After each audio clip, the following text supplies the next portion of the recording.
सभी चिंतनशील बंधुओं को मेरा अभिवादन। मेरे चैनल अमृत विचार में एक बार फिर आप सभी का हार्दिक स्वागत है।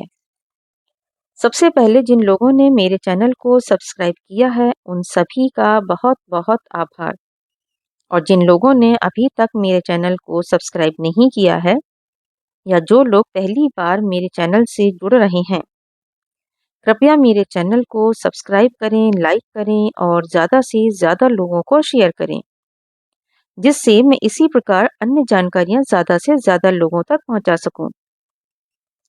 आप लोगों के जो भी सुझाव या विचार हों वो आप मुझे कमेंट सेक्शन में दे सकते हैं। आप लोगों के जो भी सवाल हों वो भी आप मुझे कमेंट सेक्शन में पूछ सकते हैं। आपके सभी सवालों का जवाब देने की मैं पूरी कोशिश करूंगी। संस्कार की श्रृंखला को आगे बढ़ाते हैं।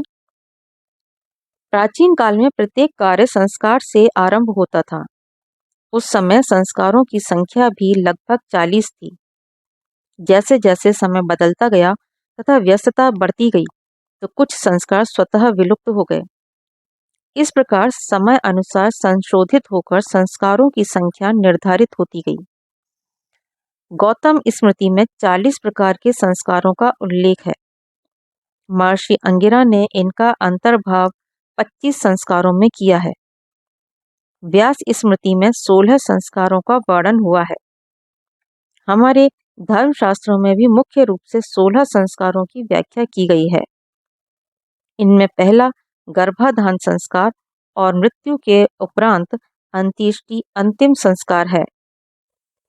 गर्भाधान के बाद पुंसवन, सीमांतोन्नयन, जात कर्म और नामकरण, ये सभी संस्कार नवजात का दैवीय जगत से संबंध स्थापित करने के लिए किए जाते हैं।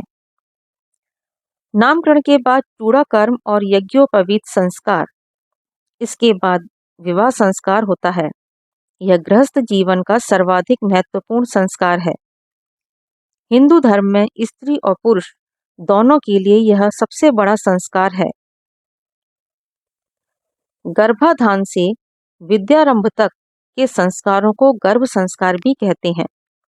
इनमें पहले 3 अर्थात गर्भाधान, पुंसवन और सीमांतोन्नयन को अंतर्गर्भ संस्कार तथा इसके बाद के 6 संस्कारों को बहिर्गर्भ संस्कार कहते हैं। गर्भ संस्कार को दोष मार्जन अथवा शोधक संस्कार भी कहा जाता है।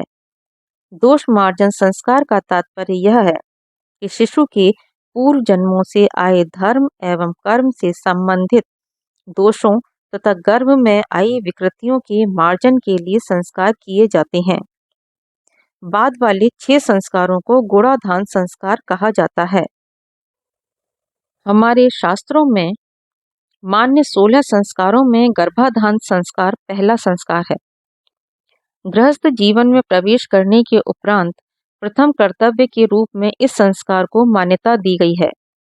गृहस्थ जीवन का प्रमुख उद्देश्य श्रेष्ठ संतान उत्पत्ति है। उत्तम संतति की इच्छा रखने वाले माता पिता को गर्भाधान से पूर्व अपने तन और मन की पवित्रता के लिए यह संस्कार करना चाहिए। वैदिक काल में यह संस्कार अति महत्वपूर्ण समझा जाता था। हमारे ऋषि मुनियों ने 16 संस्कारों की व्यवस्था की है। इन्हीं 16 संस्कारों के अंतर्गत जो प्रथम 3 गर्भाधान, पुंसवन और सीमांतोन्नयन जो संस्कार हैं, ये जन्म के पूर्व में ही किए जाते हैं। इनमें जो प्रथम गर्भाधान संस्कार है, उस संस्कार को यदि विधि पूर्वक करके गर्भ धारण किया जाए तो इसके पश्चात होने वाली संतान श्रेष्ठ और सर्वगुण संपन्न होगी। इस प्रकार का विचार ऋषि मुनियों के द्वारा हमें प्राप्त होता है। गर्भाधान शब्द ही हमें गर्भ की स्थिति का बोध कराता है। यह 2 शब्दों की योग से बना है, गर्भ प्लस आधान। आधान शब्द का सामान्य अर्थ है स्थापित करना या रखना। इस प्रकार हम कह सकते हैं कि जब पुरुष के माध्यम से स्त्री के गर्भ में शुक्र का स्थापन किया जाता है तो इस प्रक्रिया को हम गर्भाधान कहते हैं। गर्भाधान संस्कार में स्त्री को क्षेत्र और पुरुष को ओज की संज्ञा दी गई है। जिस प्रकार बीजारोपण के लिए भूमि या क्षेत्र की आवश्यकता होती है, उसी प्रकार पुरुष रूपी ओज को स्त्री रूपी क्षेत्र में स्थापित करने की विधि ही गर्भाधान संस्कार है। गर्भस्य आधानम वीर्य स्थापनम स्थिरीकरणम यस्मिन् येन व कर्मणा तत् गर्भाधानम, अर्थात गर्भ का धारण अर्थात वीर्य का स्थापन गर्भाशय में स्थिर करना जिस क्रिया से होता है उसी को गर्भाधान संस्कार कहते हैं। जैसे बीज और क्षेत्र के उत्तम होने से अन्न आदि पदार्थ भी उत्तम होते हैं, उसी प्रकार उत्तम और बलवान स्त्री पुरुषों से संतान भी उत्तम प्राप्त होती है। इस सृष्टि प्रक्रिया को आध्यात्मिक, धार्मिक और यज्ञ रूप में बनाना अर्थात उसे सुसभ्य और सुसंस्कृत करना संस्कारों का मूल उद्देश्य है।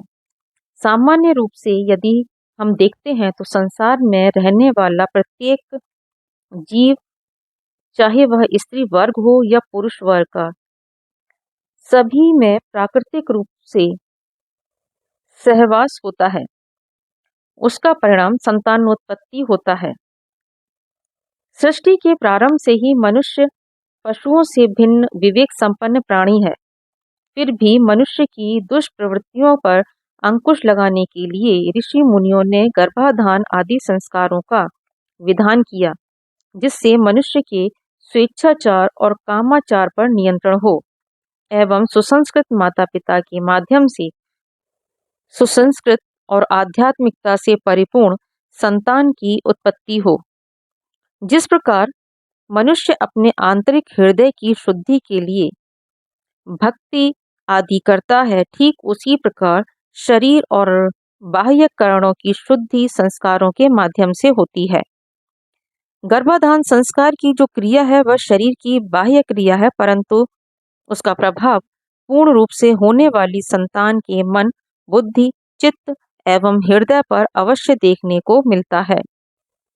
आचार्य पारस्कर अपने गृह्य सूत्र में लिखते हैं कि तामुदुह्य यथार्थु प्रवेशनम, अर्थात वधु के साथ विवाह के पश्चात ऋतुकाल में प्रवेश होने पर गर्भाधान संस्कार करना चाहिए, जब पति और पत्नी दोनों संतान उत्पत्ति के योग्य हों तथा पूर्णतया स्वस्थ हों। इस समय स्त्री और पुरुष की भावनाएं नितांत निर्मल और स्वच्छ होनी चाहिए एवं उनकी चेष्टाएं, आहार, व्यवहार भी सात्विक होना चाहिए, क्योंकि जैसी मन स्थिति में सहवास होगा वैसा ही आचार, व्यवहार और भाव संतान का होगा।